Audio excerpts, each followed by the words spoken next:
Hello, ladies and gentlemen. This is the Wolf, and I'm casting a game between Xirdain, the green Protoss on the left side, his opponent DeusZero, purple, not blue, it's purple, Terran, right side. So I'm going to jump right into the information here, guys. You ready? This is going to be totally about information and not about me. I know I like to put a lot of me in my casts. This is all things I think about. So whatever I say here is something that you should think about, but not ever take for granted, as a lot of things in life.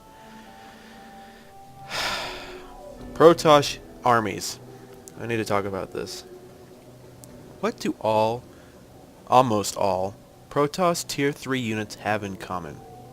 They do a lot of damage and have low health per cost ratios. Colossus, Carriers, High Templar, and Dark Templar are all really good at doing a lot of damage, but have low health to cost ratios.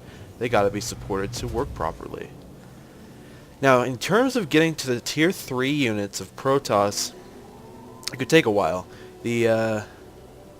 So, how do we get from Tier 1 to Tier 3? Tier 2, right? There's something in between.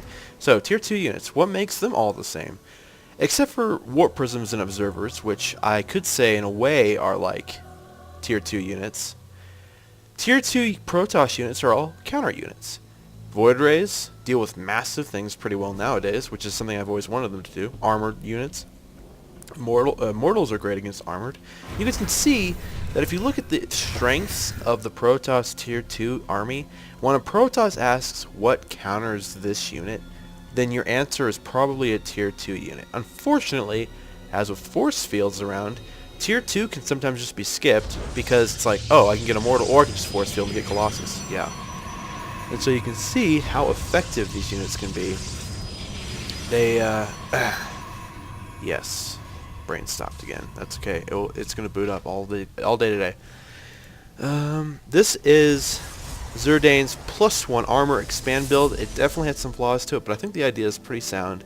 Before I go into it, though, in Tier 1, 1.5, Sentry, Stalker, Zealot. All those units are needed for Protoss armies. The way the Protoss army works is that you have Tier 1, 1.5. Remember, this is theory, guys. Don't just take it and run with it. Think about it. Protoss 1.1, 1.5 is great at tanking the damage, and it deals it fine. And so, the way that Protoss lore-wise works, Tier 1, 1.5 should be able to beat everything, because our units are strong. But that's just not how our army works. It's not complete on lore. So, your opponent army, which, I mean, if they got Speedling Roaches or Marine Marauder, it's nowadays very hard without superior micro to beat an opponent. Get your Tier 2 counter units to beat their Tier 1 units. And so it seems kind of straightforward there. Problem is you have to have really good micros still to use the counter units effectively. Oh, he's got Marauders. I'll get a Mortal. Huh, lol 20. Lol 20. Not roll 20, guys. Not D&D here. I do play a little. I mean, I DM a little bit, but I'm not that much. I'm not a nerd. Magic the Gathering. So spend some time thinking about that, guys. It's a interesting thing I've thought about over time. So, you know, how Protoss units interact with each other. And you could say that Observers kind of counter builds because you can see what they're doing, and War Prisms can kind of counter turtling, although that's a little bit less than a unit counter. And of course, Archons aren't really units, and Motherships.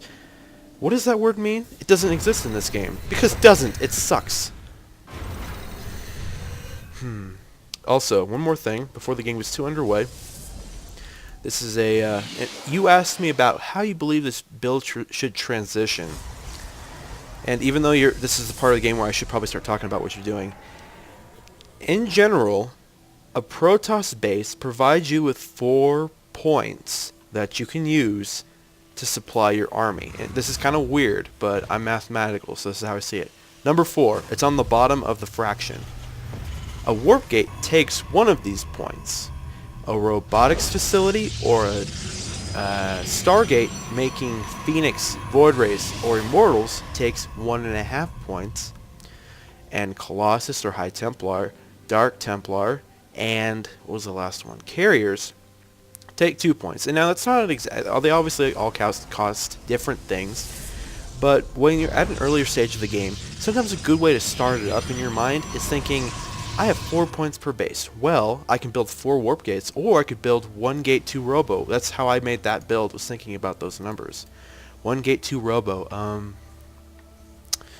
You know, what you can do 2 gate 2 stargate with zealots and phoenix only. So, you know, there's limitations to the rule. You could also use the extra warp gate to expand instead, but that's kind of a general idea that you might want to start thinking about. And over time, I believe that if you take a general idea and apply it in game, you will be able to you will be able to formulate your own opinions on it, and your body and mind will naturally adapt in a more effective way. So guys, that's super heavy on love today. Now, about the build. Several things are wrong with this build so far. The biggest thing is scouting, and it's not the build, of course, but you need to have scouted that your opponent has expanded. Like I said, every 2 minutes is good, but every second you think at all, should I, then perhaps you need to scout better. Right now I'd be thinking, is he coming to kill me? Has he expanded? Do I need to tech up? Do I need to get some more sentries and hide behind a force field? Do I need to be out in the middle of the map? And although you do see the middle of the map, you know that he's not coming to kill you, sort of, because you should kill his SCV here. Also, when these things are going at like 8 times speed and they're bouncing up and down, it reminds me of Gimli going, "Oh, come on, we can take him!" You guys remember that? So, in your mind, from now on, whenever you think something along the lines of, what is he doing? Or, what should I do? You probably need to scout a little bit better. About the build, however, you need to make sure that you never do anything exactly blindly at all as any race. Protoss, I feel, is a little bit more about that, because if our tier 2 counter units, I get a Void Ray to deal with Mutalisks, suddenly I'm very dead. And so scouting can be really crucial, I feel, for Protoss, although it is important for every race. This is a basic idea of him expanding. When your opponent expands, you should feel free to expand yourself, because he has to put up defensive emplacements. He has to defend his expansion. And if you can, especially if you can deny his scouting on your base, then your base is completely safe and you don't have to put any extra resources into it. So largest things about this build so far, it's a +1 armor expand, and unfortunately your expand is definitely late. You want to have expanded before this if it's a fast expansion. In terms of the exact build, I will try my best to think of the +1 armor charge lot build. That build's usually ready to hit about the 8-minute mark. And when you push, you want to expand, of course, unless you think you can kill him with the minerals that you have. And so it's a 2-gate into a 4-gate or 3-gate build. And now, around the 8-minute mark, why weren't you able to expand while I'm able to attack? And that's a question that you might have to answer yourself. Looking at it, it's hard to say for sure. Perhaps it's just a little bit of macro fail. At early game stages, this is a little bit of macro fail. It's getting into a mid game, but since there's no engagement, you should try to keep it at 0-0. Remember this, that dependent on your scouting, it's like, oh, you see he's pushing out. Well, your next is halfway done. Don't be afraid to cancel it. You know, sometimes you gotta fall back. This build would probably not need stalkers. The zealots are what the zealot sentry combo is very strong with armor upgrades, and so that's why I do it personally. And stalkers are pretty expensive too. So the zealots, cost effective, expensive. 100 minerals, you know what they're gonna do. Sentries should be your primary gas focus here. So trying to refine your build order here, just thinking, I've only seen this here. Focus your minerals onto zealots when your warp gates. Focus your game normally, then focus on making sentries, all your gas into sentries. Try to get the +1 armor before the sentries. I would probably suggest getting 1 gate, 1 cyber into a forge, or 2 gate cyber into forge, because you want to get the upgrade earlier.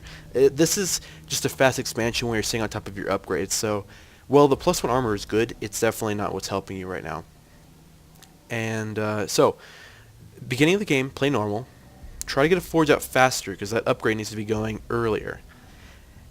Start making just sentries. Get rid of that gas. Let the minerals build up, because sentries are good for that.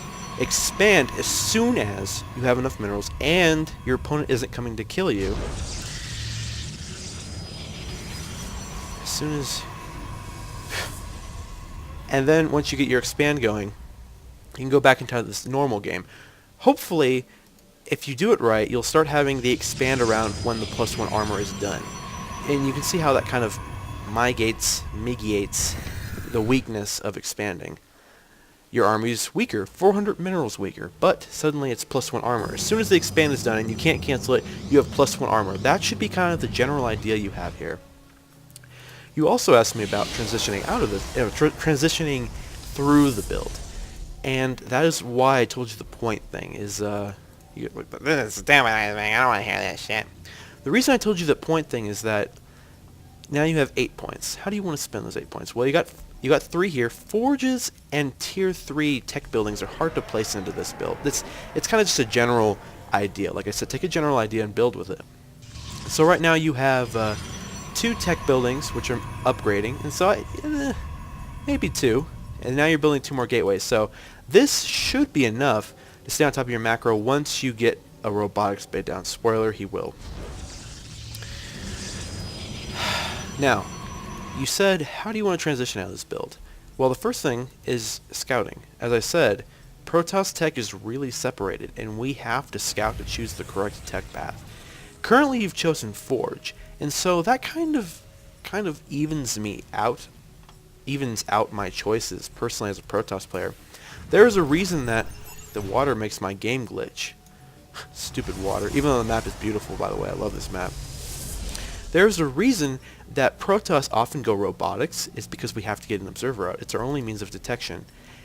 And you also feel safe with it. So if you feel like you like robotics facilities and your opponent's tech and way he's playing don't deny it, then go robotics. There's no reason not to play you don't want to play.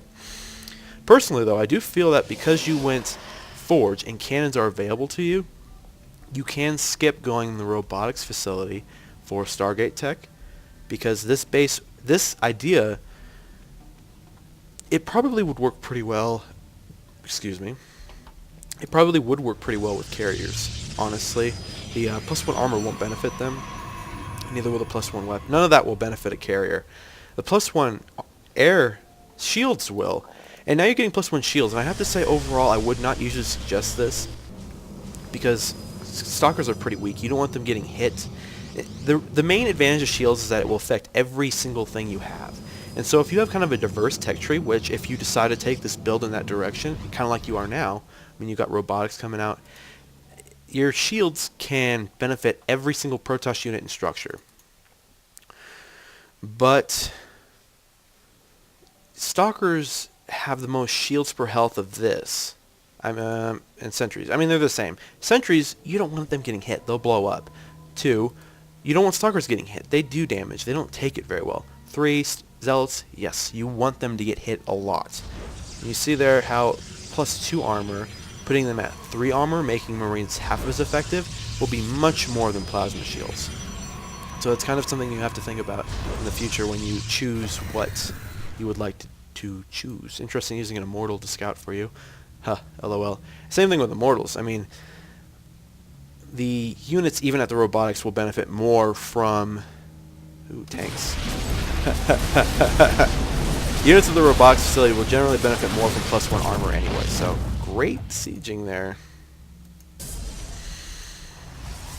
And so that's kind of my general feedback on this. This build is very strong mid-game, but you do limit your tech slightly, so kind of a trade-off there. The Forge upgrade is great. The upgrades are powerful. But once you get to the point where you think, should I have a robotics or should I have a Stargate, it's kind of late. So the build is good. I think you should expand on it. Hopefully all the shit I've been muttering for a while now has been able to help you out. Tell you the truth, guys, I just relaxed my arm because when I'm sitting here talking to the computer screen, I move my arm around a lot. I'm like, dude, I'm talking to the computer screen. Give me a second. I felt good. I like saying all those things. He was like, Ice Fang's all about funny and nothing good. I'm as good as Day 9. If Day 9 was drunk.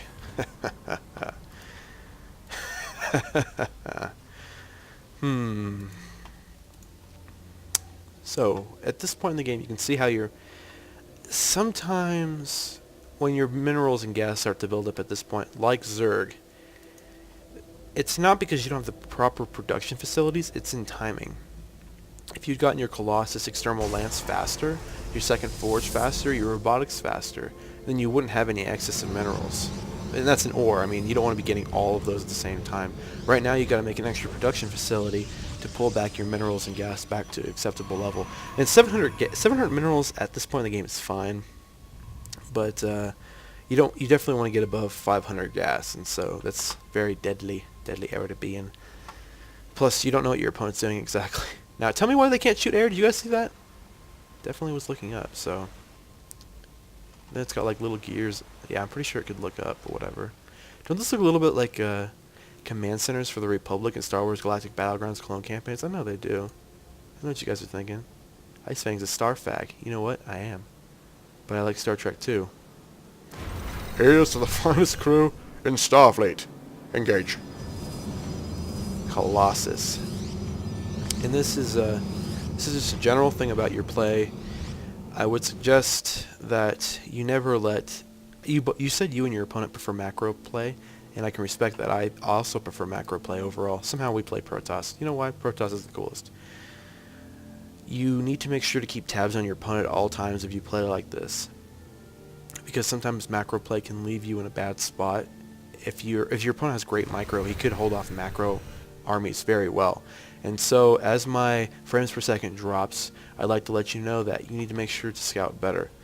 And you've got a lot of options. Like I said, you've got so many sentries. A good transition in this build for scouting, instead of going robotics, you could go hallucination.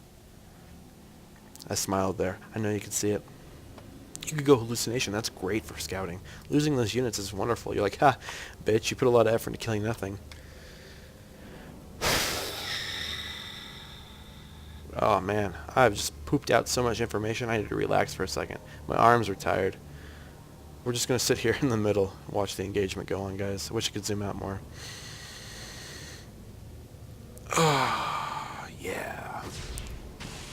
Trying to coax your army in with a Marauder? Not going to work because Mr. Stalker is suicidal.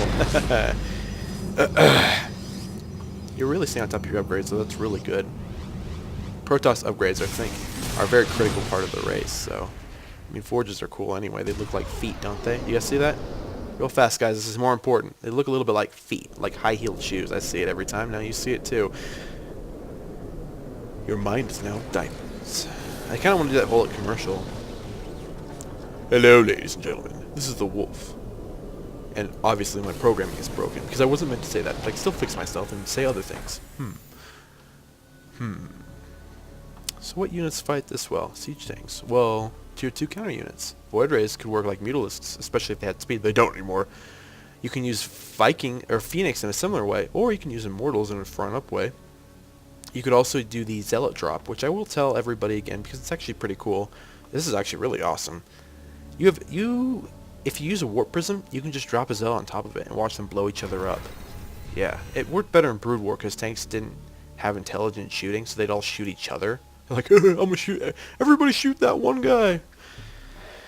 But it still can be very effective, especially in smaller, like this. These 3 tanks, if they were alone, sieged up, just drop a Zealot by them, make them move around, do some damage. It's not like they're Protoss. We want to hit their body where it hurts. Your opponent's definitely making a mistake letting you mass up Colossus, though. And definitely scout fail on both sides. There. As soon as I scout fail, I was like, I'm too scared. La, la, la, la. Oh, observers. No doubt, observers are great scouting units, but you should never feel that any unit can't be a scout. Yes, every unit can be a scout. Even workers scout at the beginning of the game. Marines are cheap. Zerglings are cheaper. They run super fast. Zerglings, Zealots can take the damage and run away unless it's concussive shell. Colossus can walk over cliffs. Why can't they scout? Somebody gonna answer that for me, huh? Because they're expensive. I answered before you could. Ha! You're like typing, like, gotta answer. They're expensive. They're expensive. Like, oh. And plus, not having it in your army could get you killed. Damn. Damn. Oh yeah. No more, Mr. Uraboo. No more. Free.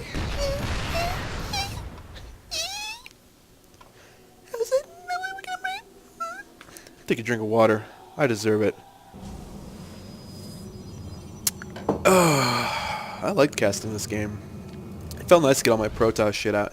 And Xirdain, from now on, whenever I'm like, you know what, I could say all this stuff in a thread, or I could just link this video, promote my videos and everything. So I'm just going to do that.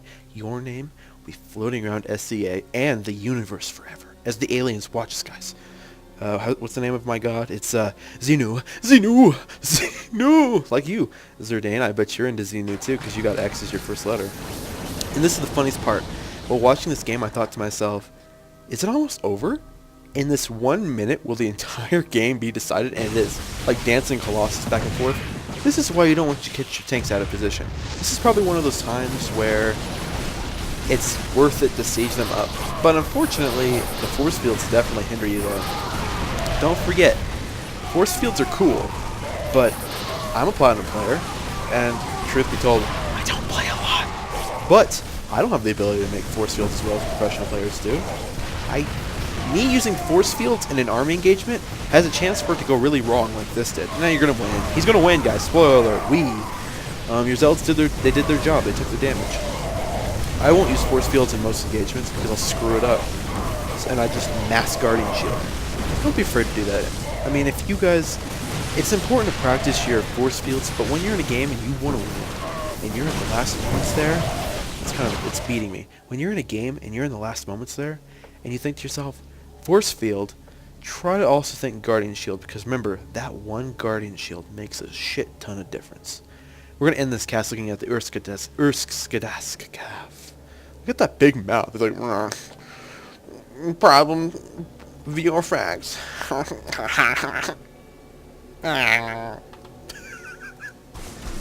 Hope that brought a little bit of happiness into your guys' life.